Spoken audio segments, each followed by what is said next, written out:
2 महीने बाद डीयू में इलेक्शन है, यहाँ से उनको और भी ज़्यादा एज मिलेगा इलेक्शन के लिए। ये वोट बैठ गए चुप, तो जो बाहर से आया उसने अपने हाथ में कमांड ले ली है। कौन आया हाईकोर्ट बाहर से? जो ये ड्यूको कॉलेज के पॉलिटिक्स वाले आए हैं, ये हाई कोर्ट के लॉयर के भी लेके आए हैं।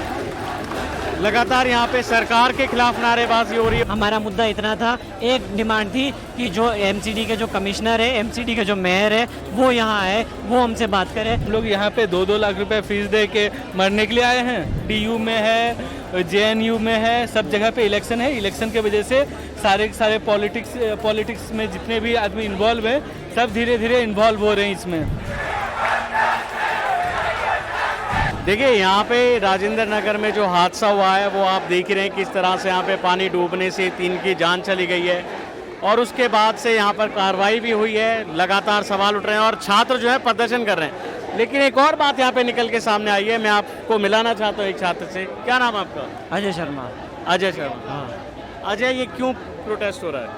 ये जो कल हादसे में यहाँ पे पानी में डूबने से 3 बच्चे बोल रहे हैं, ऑफिशियल डेटा है, करीब 8-10 बच्चों की जो मौत हुई है। 8-10 की, अभी 3 की बात। 3 का अभी तक ऑफिशियल आया है। हमने कोशिश भी की है आरएमएल में जाके वेरीफाई करने की, लेकिन अभी तक हमको वेरीफाई करने किसी को जाने नहीं दिया गया है। अच्छा, ये जो प्रदर्शन चल रहा है इस पर क्या कहना चाहेंगे? कौन मतलब ये प्रदर्शन जो है एस्पिरेंट्स का भी है, लेकिन इसमें कुछ जो बाहर के जो एलिमेंट्स हैं, जो कॉलेज पॉलिटिक्स वाले हैं, डीयू जेएनयू इस तरीके के कॉलेज। अच्छा, तुम यहाँ पे जो कोचिंग कर रहे हैं आईएएस की, वो कम है और उधर के नहीं, बच्चे हमारे ज़्यादा है। लीडरशिप उनके हाथ में चली गई है। कैसे?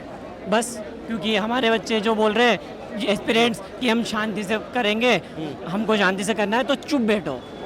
शांति का मतलब चुप नहीं होता है। शांति का मतलब होता है नॉन वायलेंस, यही होता है ना पीस का मतलब। ये वोट बैठ गए चुप, तो जो बाहर से आया उसने अपने हाथ में कमांड ले ली है।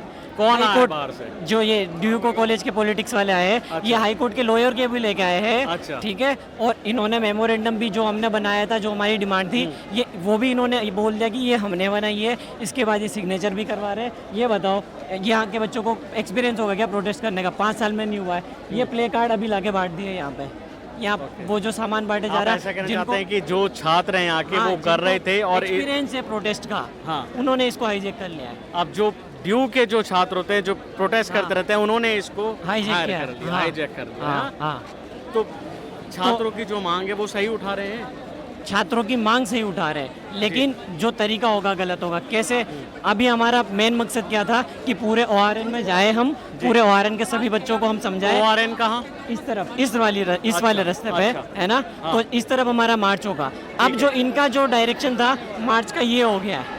अब अगर यहाँ पे लटबाजी होती है या पुलिस कुछ भी डंडेबाजी करती है, तो वो सेंसेशनलाइजेशन है। सेंसेशनलाइजेशन है, तो इसका फ़ायदा किसको मिलेगा? जो पॉलिटिक्स कर रहा है। इन्हें क्या फ़ायदा है? इनको ये फ़ायदा, इनको पॉलिटिक्स है ना, यही तो पार्टी के ऊपर है। इलेक्शन है, 2 महीने बाद डीयू में इलेक्शन है, यहाँ से उनको और भी ज़्यादा एज मिलेगा इलेक्शन के लिए। ठीक है, और अभी एक बात बताइए, हम लोग यहाँ पे 2-2 लाख रुपए फीस दे के मरने के लिए आए हैं।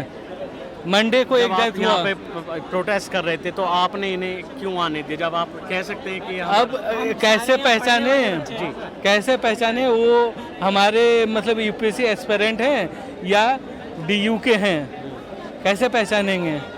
क्योंकि कोई कॉलेज तो है नहीं जिसके सबके पास आईडी कार्ड होगा। लोग तो 2 साल पहले कोचिंग खत्म करके बैठे, कैसे पता चलेगा? छात्रों से ज़्यादा यहाँ डीयू के लोग आ गए हैं। ताकि डीयू के लोग आ चुके हैं। 2 महीने बाद इलेक्शन है, सारे के सारे डीयू में है, जेएनयू में है, सब जगह पे इलेक्शन है। इलेक्शन के वजह से सारे के सारे पॉलिटिक्स में जितने भी आदमी इन्वॉल्व हैं, सब धीरे धीरे इन्वॉल्व हो रहे हैं इसमें, सब एक एक करके। कल रात से देख रहा हूँ, जिनका मेरे को श्योर है कि ये बंदे तो डीयू के हैं या जेएनयू के, वो बंदे आके बोल रहे हैं कि यार ये तो डीयू जेएनयू वालों ने हाईजैक कर लिया, ताकि उनकी इमेज ऐसी बन जाए कि वो एस्पिरेंट है। फिर यहाँ के मुद्दे का क्या होगा? जो यहाँ का मुद्दा इसी तरह पानी में, जैसा पानी में ये बहाते लाइब्रेरी, ये मुद्दा भी उसी तरह पानी में बह जाएगा। हमारा मुद्दा इतना था, एक डिमांड थी कि जो एमसीडी के जो कमिश्नर है, एमसीडी के जो मेयर है, वो यहाँ आए, वो हमसे बात करे, वो ये गारंटी दे के जाए कि इतने टाइम पीरियड में हम ये पानी का ड्रेनेज सिस्टम करवाएंगे सही, इतने टाइम पीरियड में हम यहाँ पे जो खुली वायरिंग हो रखी है वो सही करवाएंगे, इतने टाइम पीरियड में हम जो इलीगल लाइब्रेरीज चल रही है वो हमसे ही करवाएंगे। कल जब हमने पुलिस से क्वेश्चन किया कि इलीगल लाइब्रेरी आपकी परमिशन चल रही है, तो बोलते कि एमसीडी की परमिशन से चल रही है। अब प्रोटेस्ट में आप इनके साथ हैं या नहीं? जो यहाँ पे आईएएस की तैयारी कर रहे हैं तमाम छात्र हैं, वो इनके साथ हैं या नहीं है, या फिर ये अपने अकॉर्डिंग? अब वैसा हो गया है कि चलो बस प्रोटेस्ट चल रहा है तो सब आंख बंद करके फॉलो कर रहे हैं। अच्छा। मैं इसीलिए उठ के आ गया हूँ। बाकी जो मुद्दा है, जो असल मांगे हैं, जो यहाँ की व्यवस्था वो है, रह जाएगी। वो उसका व्यवस्था क्या? नहीं सुधरेगी। हमारी डिमांड थी कोचिंग इंस्टीट्यूशन से वो इम्प्रूव हो, यहाँ का जो इंफ्रास्ट्रक्चर है वो इम्प्रूव हो, जो मेयर आए जो यहाँ पे जवाबदेही ले, वो सारी बात अभी मुद्दे में आपने शायद आधे 2 घंटे से सुनी नहीं होगी कहीं भी, है ना। देखिए एक अलग ही यहाँ पे एक ये भी इशू है जो यहाँ पे निकल के आया कि किस तरह से यहाँ पे जो छात्र हैं आईएएस के ये प्रदर्शन कर रहे, तो और फिर दूसरे जो छात्र हैं ड्यू के हैं, जेएनयू के हैं, वो आ जाते हैं और वो अब ये छात्र के अकॉर्डिंग है कि वो इसे हाईजैक कर लेते हैं क्योंकि वहाँ पे इलेक्शन है, उस वजह से भी ये कर सकते हैं। बहरहाल मुद्दा ये है कि यहाँ पर जो व्यवस्था है वो कब ठीक होती हैं, क्योंकि यहाँ की जो घटनाएं हैं वो कब रुकती हैं? क्या ऐसी घटनाओं से जो इसके संचालक हैं, जो मालिक हैं, वो कोई सीख लेंगे? लाखों करोड़ों रुपए साल का कमाने वाले, गबन करने वाले, क्या वो यहाँ की व्यवस्था ठीक करेंगे कि आगे ऐसी व्यवस्थाओं पर, ऐसी घटनाओं पर लगाम लग सके? जी ऐसा है, मैं यहाँ का रेजिडेंट हूँ जी। और आरडब्ल्यू का प्रेसिडेंट भी हूँ। पिछले 25 साल से ये बहुत बड़ा नाला जो आप खड़े हैं ना, ये नाले के ऊपर खड़े हैं। इसके नीचे पूरा नाला है, बहुत बड़े बड़े पाइप डले हुए हैं। अच्छा। पाइप इतने बड़े हैं कि उसमें से आदमी आराम से निकल जाए। तो अब आप ये देखो, उसके बावजूद भी अगर पानी भरता है और मामूली आधा घंटा बारिश हो जाए तो 3-3.5 फुट पानी यहाँ भरना। 3-3.5 फुट? जी, और ये डेली का काम है जब बारिशें होती हैं। कल ज़्यादा बारिश थी, लेकिन ऐसा क्यों हुआ? क्योंकि सरकार ये बताए, इसमें बाढ़ नियंत्रण विभाग है वो बताए, या दिल्ली जल बोर्ड बताए, या एमसीडी बताए कि इसमें जो है 15 या पिछले 20 साल में नाले की सफाई पे कितने टेंडर पास हुए हैं और कितना पैसा खर्च किया। क्योंकि हम यहाँ रह रहे हैं, एक बार भी नाले की सफाई नहीं हुई। नाले की सफाई ना होने के कारण ये पानी भर गया और पानी भरने के कारण जो है ये ऐसा हादसा हुआ। अब यहाँ भी अगर आप 100 मीटर की दूरी पे जाएंगे तो नाले की स्थिति देखे बिल्कुल ऐसे खुला हुआ है, ओपन, कि आदमी का आदमी जा सकता है। तो ये लापरवाही कहीं ना कहीं शासन और प्रशासन की है। इसमें जो भी व्यक्ति इन्वॉल्व हैं, क्योंकि बच्चों की डेथ हुई है, प्रशासन की लापरवाही के कारण हुई है।